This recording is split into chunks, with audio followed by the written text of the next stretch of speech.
C'est un fléau qui ne cesse de croître dans notre société. Toutes les couches sociales sont d'ailleurs concernées. Violences conjugales, féminicides. Et cet après-midi, une grande marche pour dénoncer certains silences parfois. Oui, et pour lutter contre ces féminicides, au moins 115 depuis janvier.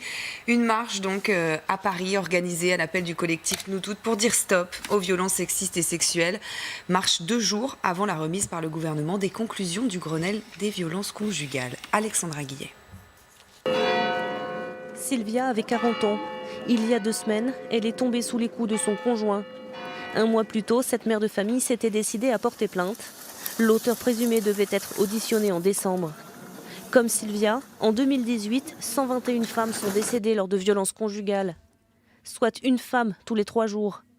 Un chiffre qui pourrait bien être dépassé en 2019. On en dénombre déjà au moins 115. Pour tenter d'endiguer ce phénomène, le ministère de la Justice a récemment passé au crible 88 féminicides. Le compte-rendu est édifiant. Dans 41% des cas, la victime s'était déjà signalée et 80% des plaintes transmises au parquet ont été classées sans suite. Il ressort également que 2 tiers de ces femmes avaient déjà subi des violences. La garde des Sceaux reconnaît que le fonctionnement de la chaîne pénale n'est pas satisfaisant. Un Grenelle des violences conjugales avait été lancé en septembre.